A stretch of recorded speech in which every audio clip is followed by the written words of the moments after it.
Hello and welcome. In this brief tutorial, I'm going to walk you through a geometric and statistical reverberation analysis using Ecotect.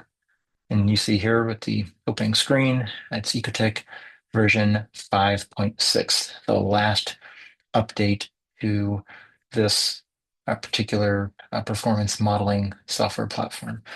So I'm going to start my trial session here. And what you see here is the kind of opening screen that you will see when you open up Ecotech. You can see the main graphic interface window here, and then the sidebar over here, and a set of menu items up top. So what I'm going to actually do first is uh, review these tabs over here to the left under Project. This is where you can get some basic information about your project as you input it. I'm also going to go to File, User Preferences, and you can see a few different tabs up top here. You can go through, you can see how you can set different user preferences, but I'm going to actually, for this tutorial, indicate US standard, modeling dimensions, feet and inches, and say for this session only. And you can see along the left side tab, aside from the project tab, we have the 3D editor tab, a separate visualization tab. This is a tab for analysis of various sorts, and then some user-generated reports, or some reports that you may get from, you see here some of the default information. So this has its own utilization. I'm going to start off here in the 3D editor. I'm actually going to load a pre-existing file. These are some of the stock example files from Ecotech. Let's go down here, pick Simple Theater, and hit this indicator. Hit yes, and here you can see a model preloaded, pre-existing. Go into the Visualize tab. You can see this project, and it's got some visualization settings that can be helpful for communicating graphically what it is that you're assessing. This program's capable of doing all sorts of performance analyses. We're going to focus just on this acoustic side. And what you want to do in this model, you have a sound source that's located here at the stage level. You can see that this is a performance hall, theater seating, a stage. If I were to go to the 3D editor, I can actually select different surfaces, the space bar, and kind of run through. You pick by line segment, and you can specify by clicking through the space button. I'm going to select this, what looks kind of like a speaker, maybe some kind of graphic here indicating a sound source projecting in a particular direction. And as you look over here on the side, I can go through here, information. This arrow up top is going to let you see that the element is a speaker.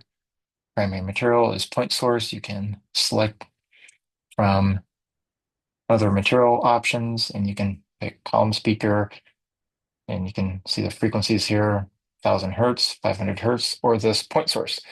In this particular analysis, I'm going to stick with the default point source as it is currently loaded. So I'll leave that like it is, but that's where you would go to change that. Now, you see these magenta dots indicated here, and I could zoom in. You can see there's a lot of dots there. What are those about? Well, this is our point source for a source of sound that we want to assess the reverberation within the space. And the way that Ecotech is going to determine how many particles in this sort of particle analysis that it's going to distribute throughout the model, it's going to do this based on specified acoustic reflectors. And so in this model right now, it is just this surface right here. Whoops, let me space around. There you go. That surface right there is my reflector. And so that's what it was spraying sound particles toward. I actually want to indicate not just that as a reflector. I'm going to select some additional surfaces, hold down on Shift, space around. I'm going to grab those. I'm actually going to grab my entire ceiling. Let me space around to grab that. And I can right click, assign as not a solar reflector, but an acoustic reflector. So now we have all four of these visual, and I say visual from the standpoint of from the sound source, these uh, different ceiling elements used as reflectors. So it stands to reason in this particular design that you're going to get a certain effect by the orientation of this particular reflector here. And it's going to catch some of the acoustic particles. It's going to distribute them into the space. What's interesting with Ecotect is based on the properties of the surface, it will have a certain level of absorption from an acoustic standpoint, and it will take that into consideration.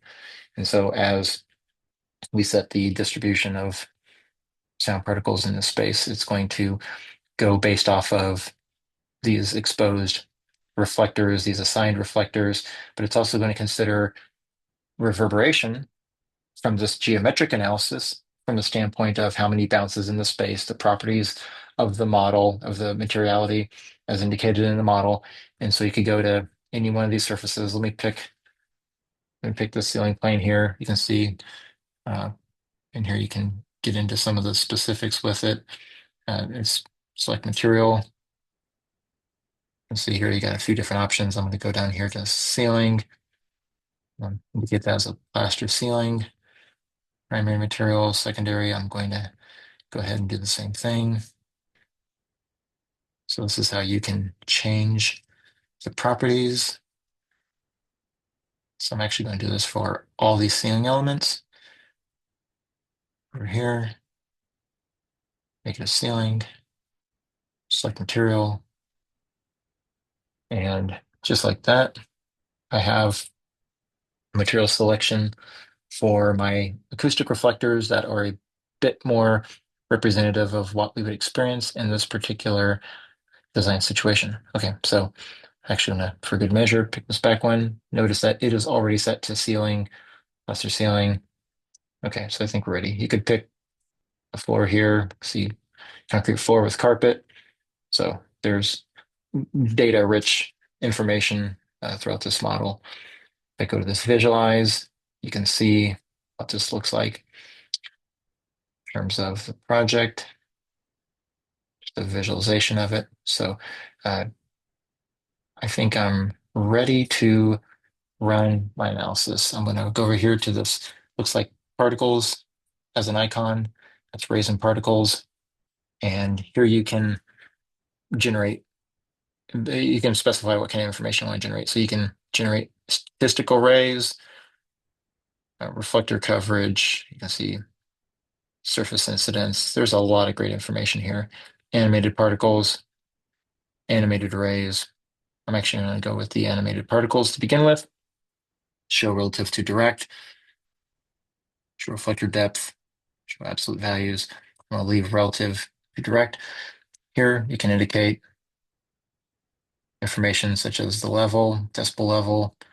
It'll give you that information on there. I'm going to take that off so it doesn't congest the visualization.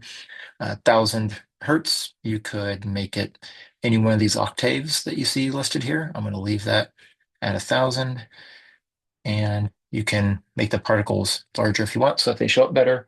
So I'm going to select this noted, this checkbox here. You can show while rotating, you can show the particles being larger. So let's go ahead and generate my rays. And remember, it's going to spray rays relative to these reflectors.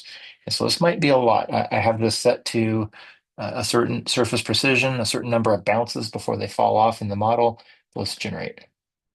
So floating, and here you can see it working.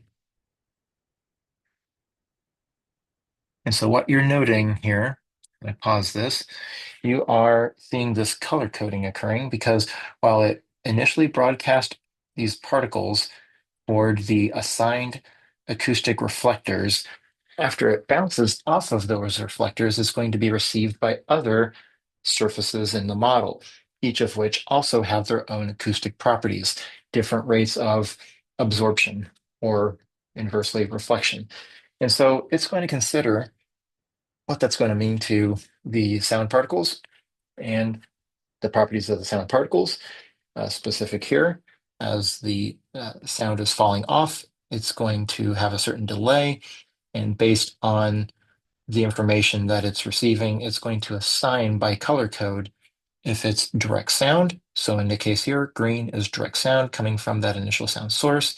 Useful means that based on the properties of the space, in the case here, a theater, a little bit of reverberation time can actually amplify the understanding, the perception of the sound source.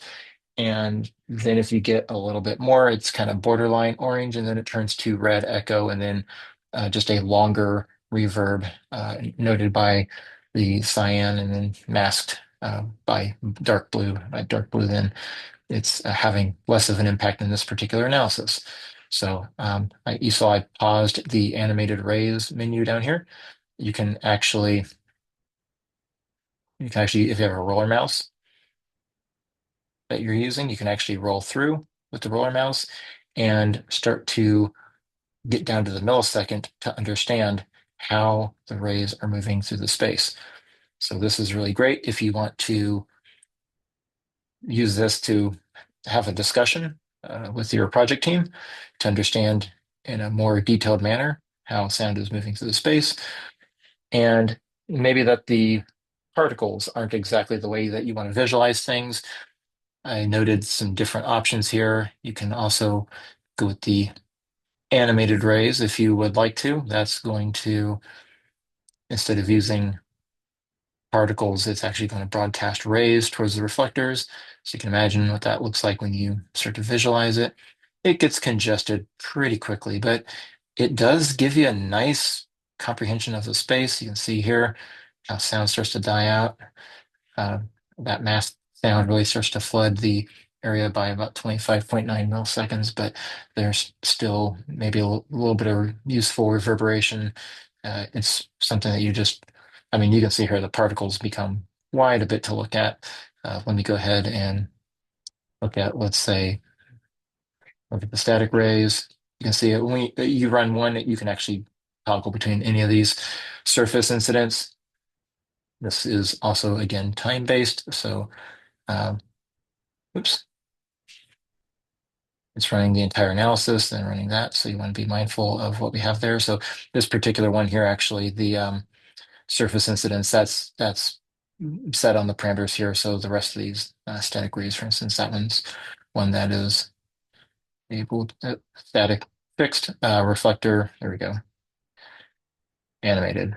Now I can get back to toggling it. There you go. So that's where it can help you is when it runs the entire analysis, you have to just it runs all the information. You can go through the elapsed time, understand static rays, and some of these here are going to be locked in certain ways. So explore it, figure out what's relevant for your project and what you need to look at. Notice here the cutoff level that it has indicated as well. And this is essentially just a quick walkthrough on the geometric analysis. I mentioned at the beginning I was going to show you the geometric analysis and also the statistical analysis. So with the same information, you can go over to the analysis tab over here, and you see these tabs listed. You can go to reverberation time. So ask you if you want to recalculate. Okay. It's going to run the assessment, and it's going to give you a statistical analysis with some information here that can be really helpful. So you can see here's the volume of space, in cubic feet, surface area per square foot. You can see the optimum reverberation time that we'd be looking for. You can see that being based on if it's speech or music, and those different times here, 1.06 seconds versus 1.75, that's a significant difference. Volume per seat, you can see that breakdown. minimum based on speech and music. You can see here some additional information at the different octaves, that absorption, the Sabin, reverberation time. So this information becomes useful. And over here, there's actually a few other options. I want to run through those. Select the display type, all algorithm, select algorithm, occupancy range. You can toggle amongst those. This I've found to be an important one at times. So in the case here, we had an auditorium. It's assuming a certain number of seats, and they're unupholstered and what percentage occupied. So you can imagine this information might change if let's say you have maybe, let's just say that it is cloth covered and let's say, I don't know, 100%. It's a full house. Calculate, you see that difference. Hard backed, and let's say it's only 10% and it's only 1,000 seats. So we got a lot more space between. That calculation, significantly different. You can see here the statistical reverberation time into milliseconds, that range for music and speech, what happens. So you got your speech range, noting down here. Over to, oops, go up to the range. Notice here the reverberation time for speech is going to be more narrow, indicated here by this darker hue. It's going to be that more narrow band that you're looking to aim for in this hall. And in all cases here, you've got 3 lines. And you can see here it's by the different algorithms that it's using, the different metrics. It's going to get different results here. I typically stick with the Sabins. So that's what we have highlighted blue, and that's essentially what you can cross-reference with your geometric analysis. It's all very conceptual level analyses. It's based off the information that you've loaded into your model. You can see how you can change some of these different parameters. There's also this acoustic response tab that you can look at over here. So this is the last one I'll run through. See the calculation method. You have existing rays and particles. You can get the estimated reverberation. You can look at impulse response. Pick whichever one is relevant to your project. You can recalculate. It's going to give you that information. Go back to what we had. And calculation setting, you can change your octave range, make it relative to direct sound, show absolute sound levels, and rerun that. It's going to give you that same color coding as before. Notice that it's time duration based. So at the outset, and then you can see over the course of time how the color code will change and the relative levels change. And that is, in a nutshell, a quick run through with the geometric and statistical reverberation time. I hope that this brief tutorial was helpful and made, I think, what's one of the more lasting, enduring values of Ecotect uh, really maybe demystified, something that you can jump in and use for your projects. So I hope this was helpful, and happy modeling.